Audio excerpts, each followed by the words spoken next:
Bonjour à tous et bienvenue sur AstroCaca. Aujourd'hui, nous allons parler de Pluton. Et Pluton qui revient en marche directe, ce qui va se passer dans le ciel le mardi 14 octobre 2025 à 4h53 heure de Paris. Donc, le mardi 14 octobre 2025, Pluton repasse en marche directe, ce qui signifie que jusqu'ici, il rétrogradait. Donc, le coupable se trouve ici, sur cette carte, donc à 1,22 degrés. Pluton repart en marche directe en Verseau, ce qui signifie que l'énergie plutonienne repart de l'avant suite à une gestation, donc un Pluton rétrograde, une introspection. Alors, les rétrogrades de Pluton, c'est plutôt subtil. Pluton, c'est une énergie très lente. C'est-à-dire qu'il y a quelque chose qui se met en marche depuis que Pluton est rentré dans le signe du Verseau. Je vous fais un peu l'historique. C'est depuis, je crois, le 23 mars 2023. Pluton est rentré pour la première fois en Verseau. Pluton avance lentement et à peu près la moitié de l'année rétrograde. Ce qui signifie que Pluton, ce qui explique que Pluton avance très lentement. Et donc, il navigue comme ça sur des points du thème. Donc, en 2023, de 2023 jusqu'à 2024, Pluton naviguait entre le Verseau et le Capricorne, deux signes saturniens, donc deux signes de réalité concrète, deux réalités concrètes qui sont mues par un élément différent, c'est-à-dire que la réalité concrète en Capricorne, elle est terrienne, il y a la structure établie, il y a l'institutionnel établi, il y a l'autorité de milieu, il y a la réalité concrète terrienne, c'est l'hiver, il fait froid, si on sort à poil, on a froid, alors on met des habits, on anticipe le froid pour pouvoir vivre et survivre au cœur de l'hiver et faire de cette expérience de l'hiver quelque chose de constructif et de constructeur puisqu'on sait l'anticiper. Alors on peut s'amuser l'hiver dans le froid, on peut aller faire du ski, on peut aller faire ce qu'on veut, on peut aller au travail, on peut aller faire des loisirs, voilà. Donc ce qui fait que l'hiver ne nous détruit pas. Donc ce qui ne tue pas rend plus fort. Ça tombe bien avec cette énergie plutonienne puisque Pluton c'est une énergie de déstructuration, de reconsidération fondamentale et de reconsidération des structures. En Capricorne, structure terrienne, puis Pluton passe en Verseau, reconsidération des structures d'air. L'air, c'est ce qu'il y a entre vous et moi, c'est ce qu'il y a entre les gens, entre les uns et les autres. C'est ce qui fait qu'on se comprend, ce qui fait qu'on se comprend parmi les autres en Verseau, dans les systèmes, les réseaux, les structures interactionnelles, Internet. C'est facile. Il y a un très bon exemple avec les différents passages de Pluton en Verseau récemment. Donc depuis 2023, Pluton a fait en gros 3 entrées tonitruantes dans le signe du Verseau. La première, c'était donc en fin mars 2023. On a commencé à entendre parler de manière beaucoup plus généralisée de tout ce qui concerne l'intelligence artificielle. Ensuite, Pluton est repassé en Capricorne, il est revenu dans le signe du Verseau, c'était je crois en janvier 2024, à partir de là, on a commencé à entendre beaucoup plus parler des lunettes connectées. Voilà, les lunettes où on marche et puis on peut consulter Internet en marchant, en voyant la réalité devant nous et la réalité virtuelle dans nos lunettes. Ce qui est tout à fait particulier et qui est tout à fait futuriste, on va dire. Le Verseau, c'est aussi une énergie uranienne, c'est une énergie saturnienne et une énergie uranienne. Uranus et Saturne maîtrisant le Verseau. Donc sur cette carte, on va regarder évidemment les positionnements de Saturne et d'Uranus, puisque Pluton est en Verseau et maîtrisé par Saturne et Uranus. Donc Saturne, c'est la part de réalité concrète, et puis Uranus, c'est ce qui fait qu'on comprend le monde et sa réalité concrète par le prisme de qui on est, nous. Et à un moment donné, c'est parce qu'il y a des gens particuliers, c'est parce qu'il y a des gens qui voient le monde par le prisme de leurs yeux, on le fait tous, mais eux en ont peut-être plus conscience que les autres, peut-être des gens uraniens, qui vont créer des innovations pour le collectif. Vous, chez vous, Uranus va créer des innovations pour votre individuel, pour votre vie individuelle, bien évidemment. Il y a des gens chez qui ça déborde tellement, ils ont un destin uranien, et ils font participer le collectif à leurs innovations. Après, innovation, ça ne veut pas dire bien ou pas. Ça veut dire innovation. Donc ça peut être des innovations à la con, éventuellement. Ça peut arriver avec Pluton en Verseau. En tout cas, on reconsidère. Pluton en Verseau, parlons du sujet, reconsidère la manière dont on se comprend. Ça, c'est pour tout le monde, c'est dans le collectif et c'est pour tout le monde. Je disais, voilà, le premier passage de Pluton, il y a le deuxième passage de Pluton en Verseau, les lunettes connectées, et le dernier passage, donc maintenant, à partir depuis le 19 novembre 2024, voilà, 19 novembre 2024, donc juste avant 2025, Pluton est rentré à nouveau en Verseau et reste en Verseau jusqu'à 2044, pour vous dire que Pluton c'est lent. Et jusqu'à 2044, Pluton en Verseau va parfois avancer, parfois reculer, parfois rétrograde, parfois en marche directe. Et ici, on est dans un de ces virages. Ce qui signifie, puisque la planète est lente, que Pluton va rester longtemps aux alentours de 1,22 degré.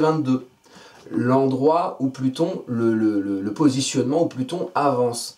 Donc ça veut dire que toute la période d'octobre, Pluton est à peu près à 1,22. Donc peut-être que vous, dans votre carte, vous avez quelque chose à 1,22. Du coup, ce que je vais raconter là sur Pluton, ça peut fortement vous concerner. Alors, Pluton, oui, et le troisième passage de Pluton, donc le 19 novembre 2024, c'est à partir de là qu'on a commencé à beaucoup plus entendre, c'est pas que ça n'existait pas avant, mais on en a beaucoup plus entendu, des histoires de robots. Hein, des robots, des robots voilà, avec, munis d'intelligence artificielle, peut-être de lunettes connectées également, enfin voilà, là on est dans Terminator, on est dans le futur, bon, on verra ce que tout ça donne, on en fera le bilan en 2044, mais à mon avis ces trois choses que j'ai citées et certainement d'autres vont, comment dire, prendre une place différente dans nos vies. Attention, il peut aussi arriver tout à fait le contraire, puisque Pluton c'est la destruction. Il peut y avoir des innovations qui arrivent, et qui se détruisent ou s'autodétruisent. C'est aussi une énergie destructrice ou autodestructrice, plutonienne. Pluton qui maîtrise le signe du Scorpion. Le Scorpion qui est une quête quelque part de vérité du fond des choses, où quand on va au fond des choses, on se rend compte de certaines vérités qui sont reconsidératrices et transformatrices. Donc peut-être que ces outils nouveaux, interactionnels, communicationnels, les systèmes, les réseaux, le Verseau, peut-être que l'entrée en vigueur, la généralisation de l'utilisation de ces outils va être un très bon outil pour voir des choses qu'on ne voyait pas avant, pour prendre conscience, avoir l'information, élément R du Verseau, de choses dont on n'avait pas conscience, qui va éventuellement nous faire reconsidérer à travers ce qu'on comprend de nouveau, des réalités saturniennes, des institutionnels établis, des autorités de milieu. Aujourd'hui, pour vous donner un petit peu l'effet du contexte, Pluton a fini, c'est terminé. C'est la première fois que Pluton ne passe pas en marche directe du signe du Capricorne. En fait, c'est un événement. La dernière fois que Pluton est repassé en marche directe après une rétrograde, Pluton était en signe du Capricorne. Ça s'est passé en octobre, un an avant, en octobre 2024. C'est la dernière fois que Pluton est passé en marche directe. On ne s'en rend pas bien compte. Cette marche directe indique que c'est définitivement terminé, Pluton n'est plus en Capricorne.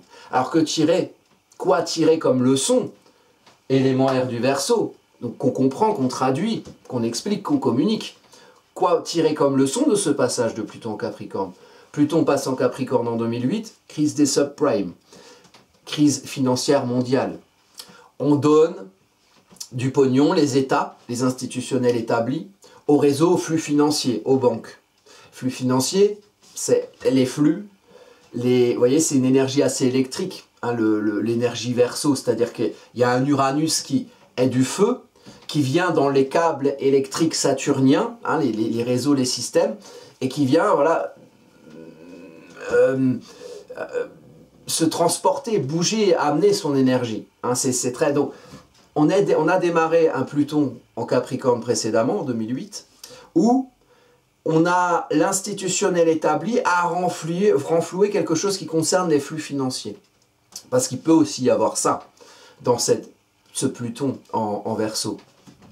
Tout ce qui est financier, tout ce qui est réseau financier, flux financier. Il peut y avoir des reconsidérations, des transformations, des destructions, des détachements à l'ancien pour renaissance au nouveau, concernant toute cette économie de marché. Donc, Pluton repasse en avant, fait le bilan ici, enfin c'est une énergie incitative à faire un bilan de ce qui a pu se passer pendant toute la période précédente. Crise des subprimes, renflouement des états, des flux financiers, des marchés financiers. Est-ce que les marchés financiers ont tiré des leçons de ce qui a généré la crise financière de 2008? Pas certain. Hein, le coup, on joue au casino, on est sur une économie très conjoncturelle. Il y a aussi la destruction du rapport à l'institutionnel établi dans tous les pays. Moi, je pense à la France, hein, et l'arrivée de ce cher Emmanuel Macron, qui a complètement dézingué l'État, hein, pas à lui tout seul. Hein, il avait des petits copains, et puis c'est même des petits copains qui l'ont mis en place.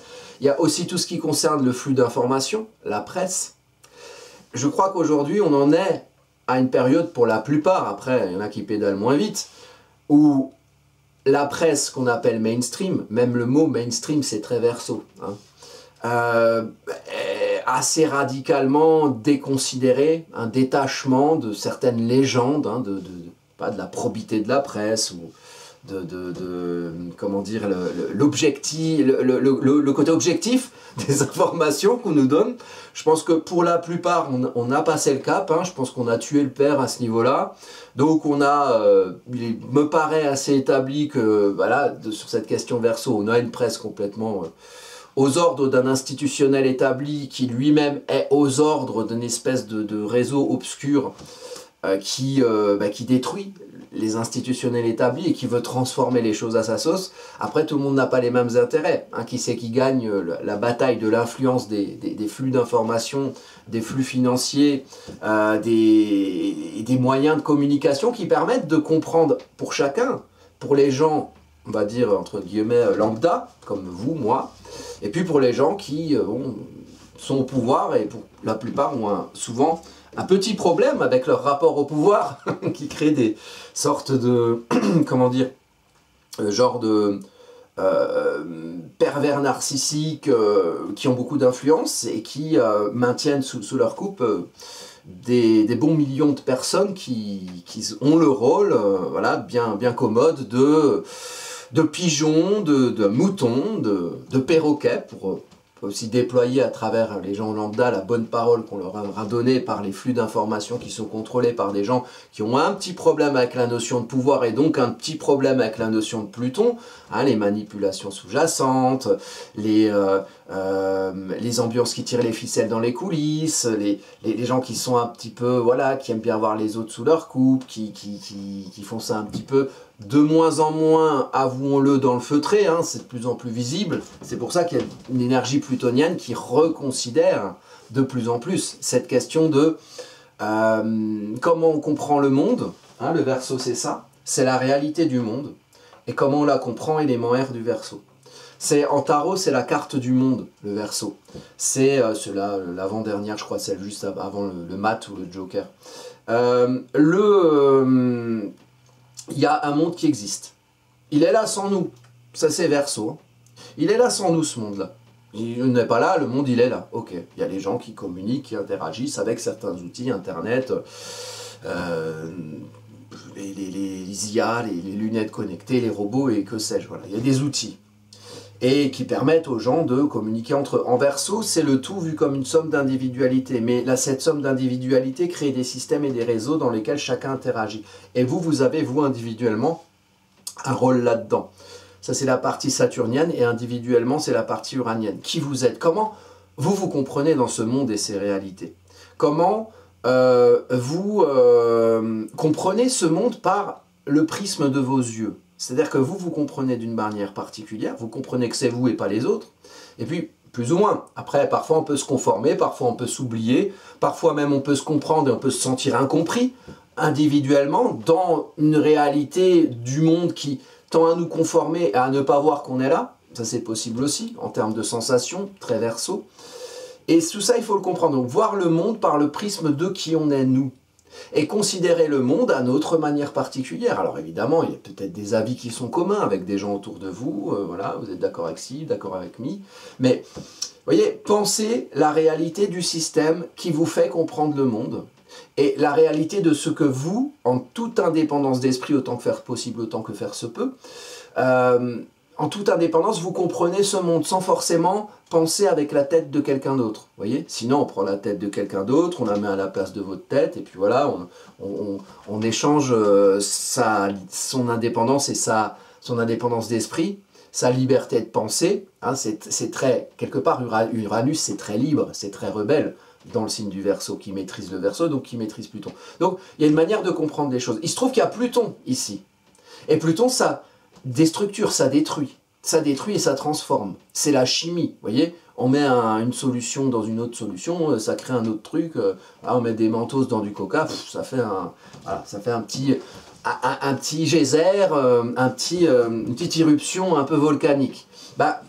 Quand Pluton passe en Verseau et en est dans un de ces moments importants où il prend un virage, c'est-à-dire que là il était rétrograde, il repasse en avant à 1,22 du signe du Verseau. Donc regardez bien ce que vous avez ici en Verseau et regardez ce que vous avez ailleurs aux alentours de 1,22 . Ça va être important parce que ça va faire des aspects, comme ça il y aura une communication entre cette énergie plutonienne qui déstructure ce qu'on comprend être, qui on comprend être, qu'est-ce qu'on a de particulier, qu'est-ce qui fait que si on nous enlève, c'est pas pareil.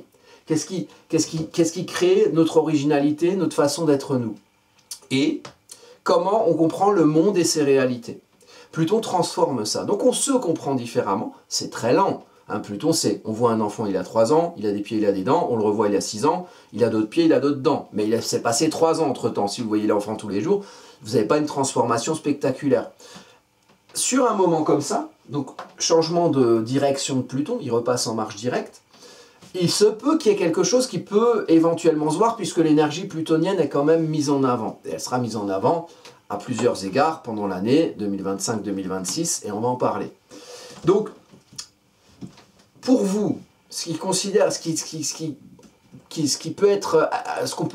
que cette énergie peut amener à considérer, c'est comment vous comprenez le monde, comment vous vous comprenez dans le monde, comment vous vous comprenez en tant que vous, comment vous comprenez le monde en tant que vous.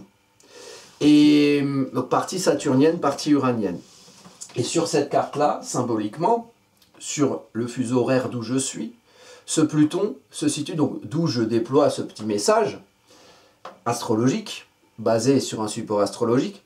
Pluton est en maison 5. Donc on est sur une question de qu'est-ce qu'on montre, qu'est-ce qu'on crée, qu'est-ce qu'on enfante, comment on se met en lumière, comment on s'affirme. Et comment on reconsidère quelque part la manière dont on se comprend et donc dont on se met en lumière, on a conscience d'être nous et on va le montrer, on va l'affirmer, c'est cette énergie-là.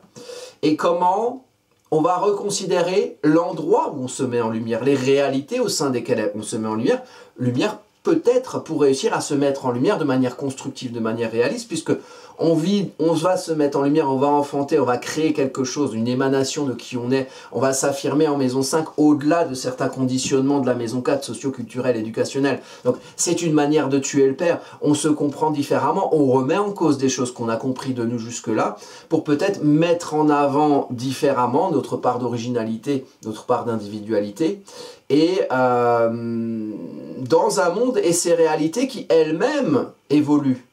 Donc il faut adapter tout ça. Il faut, sans non plus suradapter, il faut se conformer à une réalité qui existe. Si, je sais pas, il fait froid, vous baladez à poil, au bout d'un moment, vous allez avoir froid. Ou il y a risque de décès au bout d'un moment. Donc voilà, on ne fait pas les choses n'importe comment, on anticipe la réalité. Mais il y a quelque chose qui indique, qui met en avant une mise en lumière de quelque chose qui est nous, que l'on comprend en tant que nous et qui n'est pas pareil que tout le reste. De quelque chose à apporter de différent. Vous voyez ? Et peut-être que dans l'énergie collective, il y a des choses qui vont se mettre en lumière et qui vont nous amener à reconsidérer pas mal de choses qu'on avait compris du monde jusque-là. Et qui vont peut-être nous donner des idées pour nous mettre en lumière en nous adaptant à un monde qui bouge et qui nous fait aussi bouger dans notre compréhension de nous-mêmes dans ce monde et dans ses réalités. Alors j'insiste beaucoup sur cette énergie, mais elle est très importante. Maintenant, au niveau de la carte, donc là, le thème natal de cette marche directe de Pluton en Verseau. Déjà, première chose, on va considérer le transit. À 1,22°, Pluton repasse en marche directe. Donc vous, tout ce que vous avez en placement au début Verseau, notamment autour de 1,22°, ou dans les autres signes aux alentours de 1,22°, ça va être important. Pluton va avancer et va rétrograder. Alors ça, c'est la carte suivante, c'est le 6 mai 2026 et il va être à 5,31°. Donc 6 mai 2026, 5,21°. Retenez la date, retenez le degré.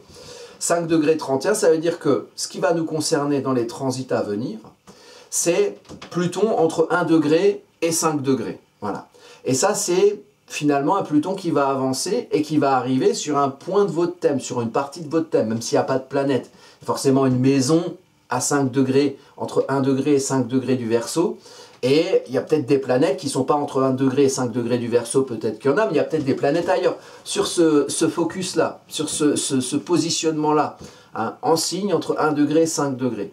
Ça va, Pluton va venir vous toucher et va venir amener un effet sous-jacent, la lave plutonienne. Quand je parlais de geyser et d'irruption, Pluton c'est cette lave sous-jacente qui fait qu'on vit sur des planches de surf géantes, on vit sur des plaques terrestres, hein, elles bougent les plaques terrestres. La Terre c'est une petite planète qui bouge dans l'univers, hein, qui n'est qu'une petite miette. Nous on le voit en tant que petite fourmi, on se dit oh là là, le sol il bouge pas, il est solide, la montagne elle est costaud, la Terre bah, ça a l'air carré, solide. En fait non. Et Pluton amène à reconsidérer tout ça. Il y a des réalités anciennes, des institutionnels établis, des autorités de milieu, qui finalement n'ont que d'inéluctable et d'irréfutable le fait qu'on les comprend nous comme inéluctables et irréfutables. Parce qu'en réalité, il suffirait de, je sais pas, un oiseau de l'espace qui chie sur la planète Terre, et puis hop, il n'y a plus rien, ou on va habiter sur Xanthur 6, j'en sais rien, mais on peut reconsidérer des choses qui nous paraissent éternelles, quelque part. Alors que non, si on réfléchit logiquement, et les moires du Verseau, non. La Terre, c'est pas éternel, les plaques tectoniques, ça bouge, certains institutionnels établis, je sais pas, on peut tout remettre en question. C'est quoi? Je parlais de flux financiers, je parlais de politique. Bon, bah, il y a un système politique qui régit, par exemple, la France ou d'autres pays. Bon, bah, pourquoi c'est celui-là? Il est légitime à cause de quoi? Un contrat social, ok. Il y a quoi sur le contrat? On lit le contrat. Bah, c'est pas respecté, là, ce que je lis sur le contrat. Du coup, pourquoi je... Vous voyez, vous avez un travail, on vous fait travailler, mais on ne vous paye pas le salaire. Bah, ou alors, vous n'avez pas droit au truc auquel vous avez droit normalement, bah, vous allez voir patron, j'ai plus du tout d'intérêt à bosser pour vous. Donc, bah, je vais vous dire au revoir, puis vous allez trouver un autre pigeon à ma place. Ou peut-être que vous n'allez plus trouver de pigeon parce que tout le monde va se rendre compte que vous êtes un gros arnaqueur ou un esclavagiste. Bon. Et ça peut se considérer. Les banques, les assurances, les flux financiers. Pourquoi on est obligé d'avoir de l'argent en banque? Je dis pas que c'est bien ou pas bien, je dis on peut se poser la question. C'est quoi le système? Qu'est-ce qui fait que on donne notre argent à des gens qui jouent au casino avec? Et bah, par exemple, qu'est-ce qui fait qu'on donne notre confiance et qu'on signe un contrat social sous le joug ou l'autorité, ou l'un ou l'autre, ou les deux, de personnes qui ont l'air quand même un peu malades dans leur rapport au pouvoir. Hein, je pense à Macron par exemple, mais à Trump, Poutine, bon. Bref, qu'est-ce qui nous oblige à obéir à ces gens-là? Alors on pourrait dire, oui mais c'est très bien, on obéit, c'est très bien. On peut penser ce qu'on veut. Moi je m'en fous de ce que vous pensez, enfin je m'en fous pas, mais vous pensez ce que vous voulez. J'ai pas envie de vous convaincre, voilà, moi je pense mes trucs et j'ai pas trop envie de développer, c'est une chaîne d'astro. Mais c'est cette énergie-là. Reconsidérer les choses. Alors, ce Pluton-là, vous regardez sur votre carte entre 1 degré 22 et 5 degrés 31. Et c'est le cheminement jusqu'à mai 2026. Sur cette carte, donc le thème natal de Pluton, des choses qui sont intéressantes. On a, vous voyez, ici, ça, Jupiter, Lune. C'est l'aspect le plus remarquable de ce thème de naissance. Et pourquoi? Parce qu'il forme un double carré. Et ça, c'est pas facile.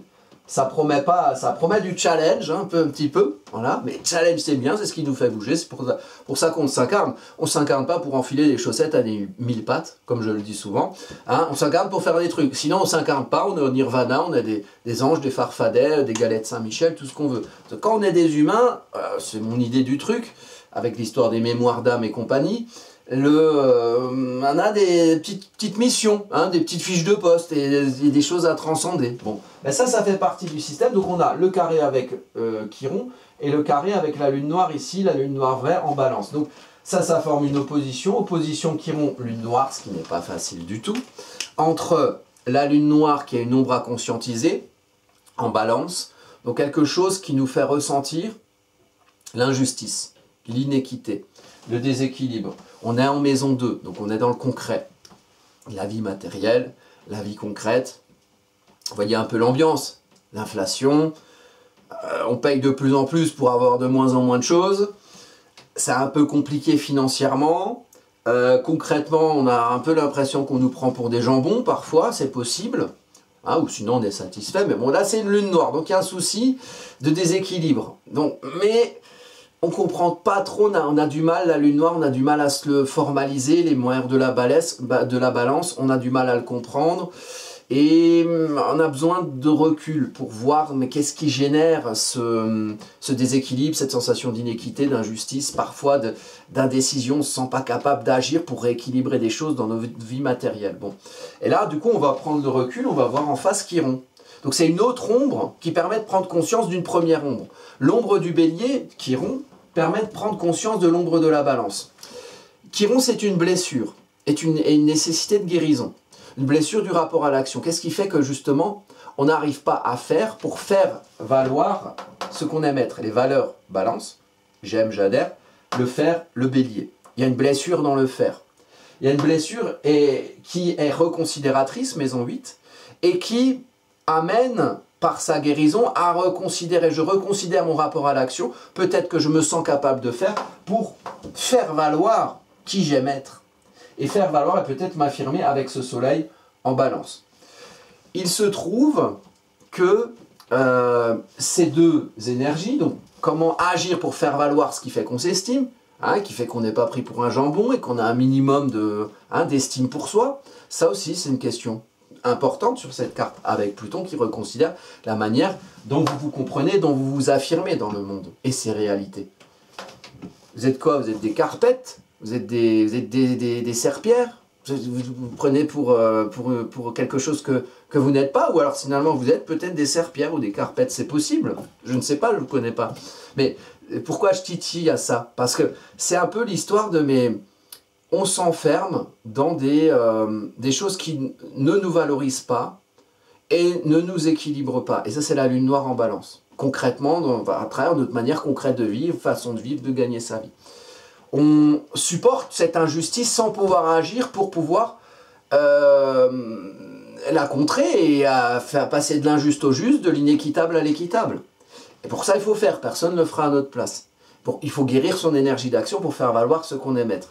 Et pouvoir, avec le soleil à côté, justement briller, éclairer, mettre en lumière, affirmer ce qui fait qu'on s'aime et qu'on s'estime en agissant pour le faire valoir à l'autre. Et donc, ces deux planètes-là, enfin ces deux positionnements astro, Lune noire et Chiron, sont au double carré de la Lune et de Jupiter. Lune en domicile en Cancer, Jupiter en exaltation en Cancer. Donc une énergie très puissante. La Lune, le besoin émotionnel et affectif de Cancer, d'être en confort avec soi, d'être en phase avec soi.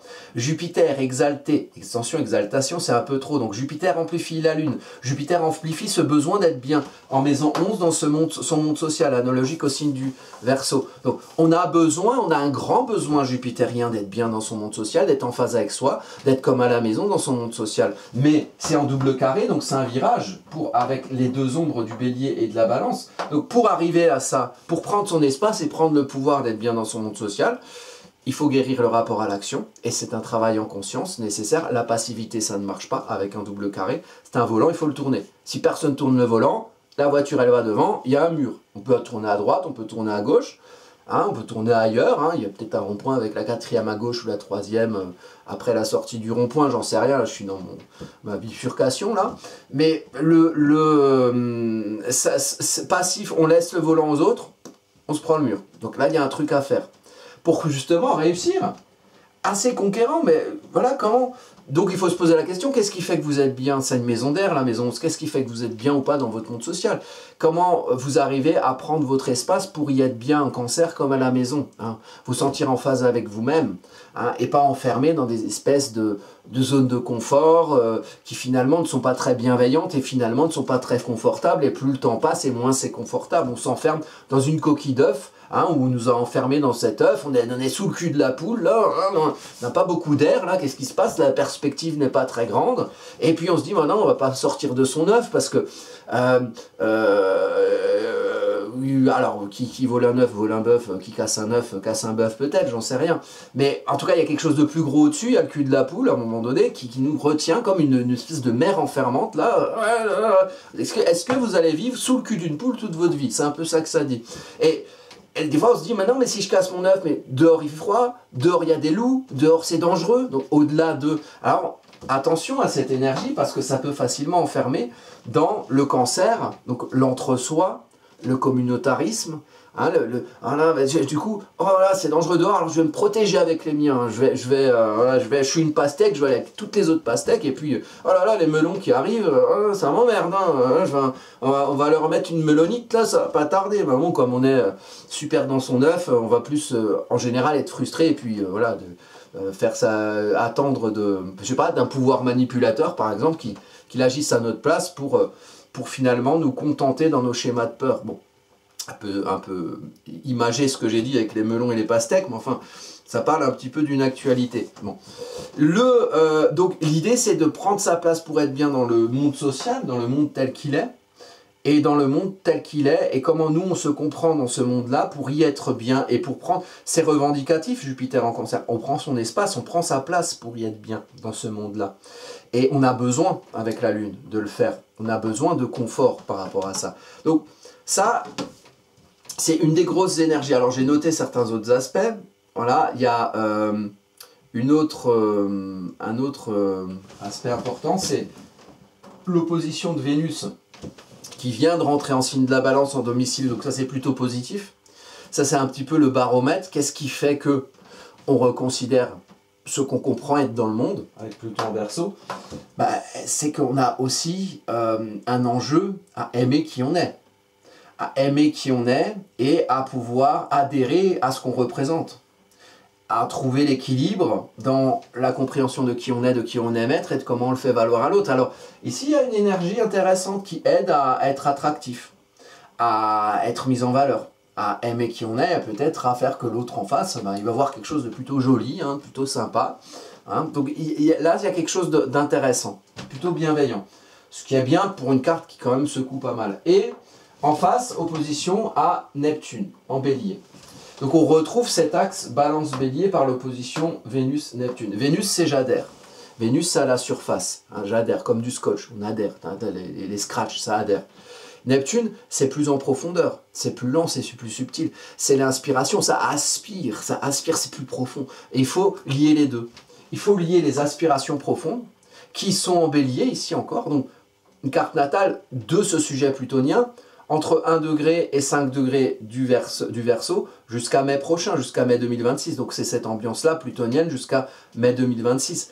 Neptune a besoin de naître, a besoin d'accoucher. On a besoin de projeter en face de soi, en maison 7, dans les engagements qu'on prend, dans le champ relationnel, des choses qui font sens. On a besoin de les faire naître. C'est le tout début, donc ça commence. On a besoin de faire naître des choses auxquelles on croit, qui fait qu'on croit en soi, qui fait qu'on est finalement qu'on joue sa musique neptunienne, l'esprit des choses, dans ce qu'on vit avec l'autre, en le liant avec ce qu'on aime être.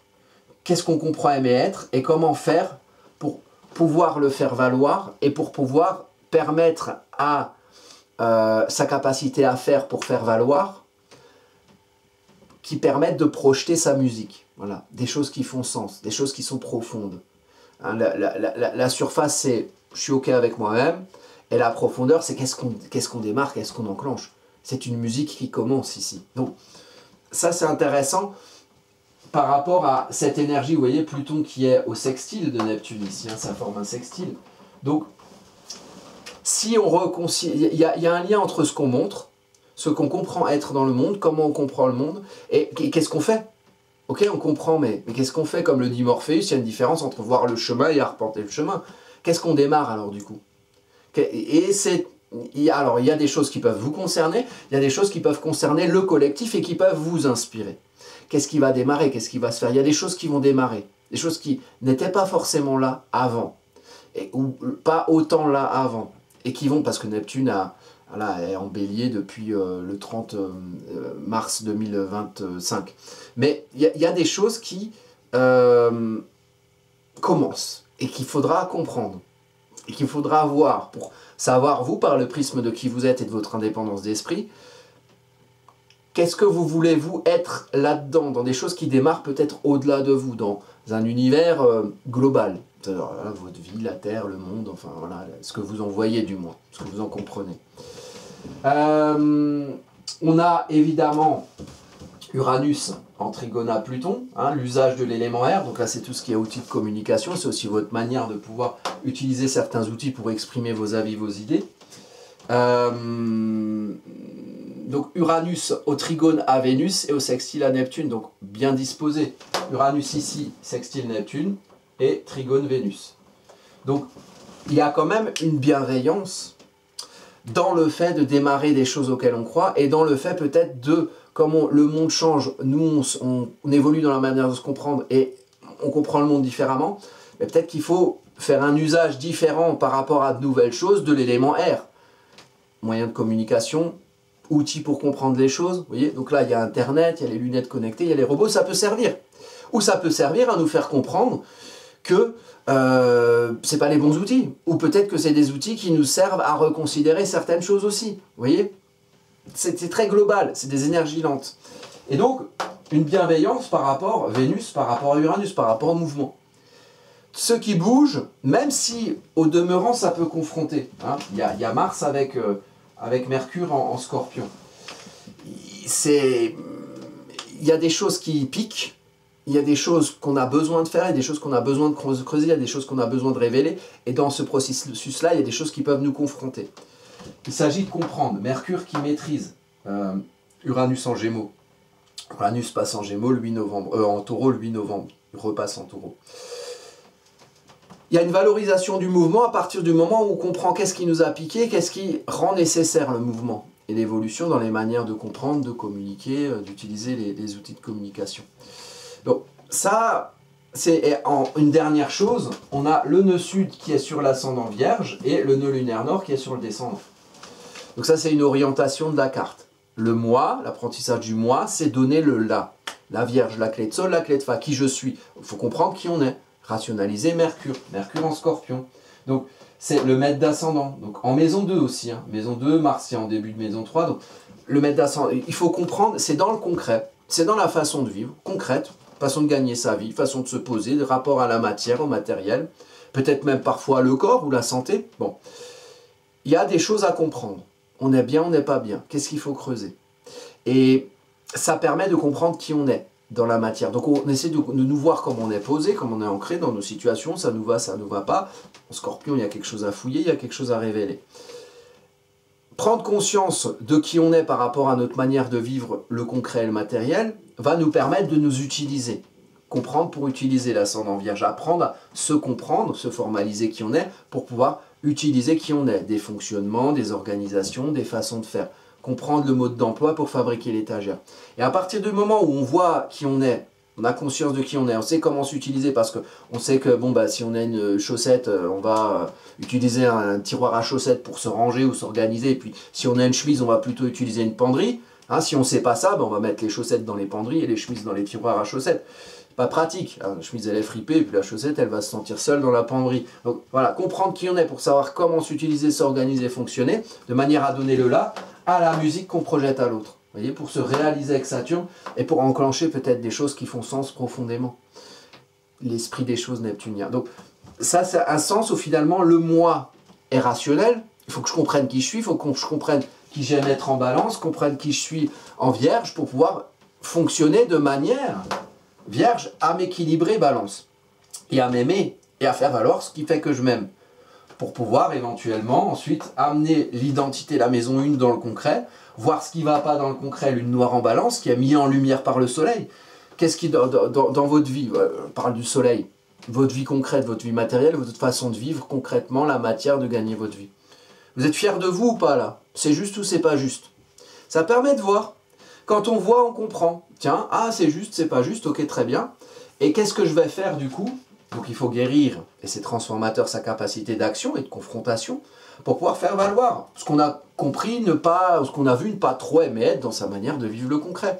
Et à partir de là, ben voilà, on comprend qui on est, un Mercure en Scorpion, on comprend peut-être au-delà, en tout cas on va chercher au-delà de ce qu'il nous a dit à notre place qui nous étions, pour pouvoir utiliser qui on est vraiment en tant que nous, de manière à projeter sa musique. Et tout ça, ça fait partie de cet univers transformateur plutonien, de ce qu'on montre. Vous voyez, le verso en maison 5, il y a quelque chose à montrer de ce que vous êtes vous et de ce que ne sont pas les autres.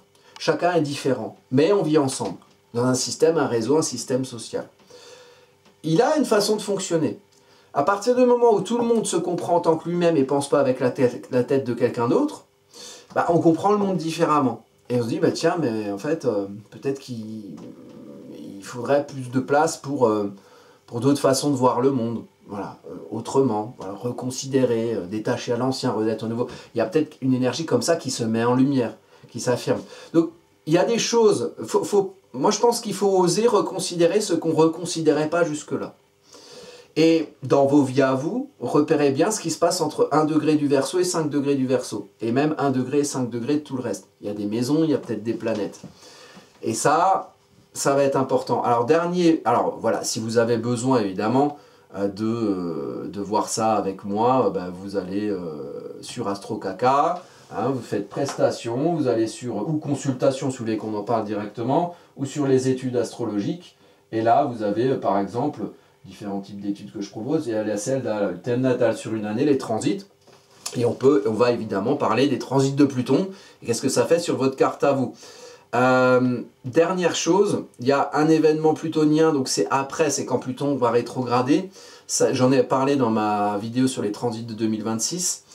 C'est le 24 juillet, on a Pluton sextile Neptune. Ça arrive vraiment pas souvent. La dernière fois, c'était dans les années, je crois, 1895.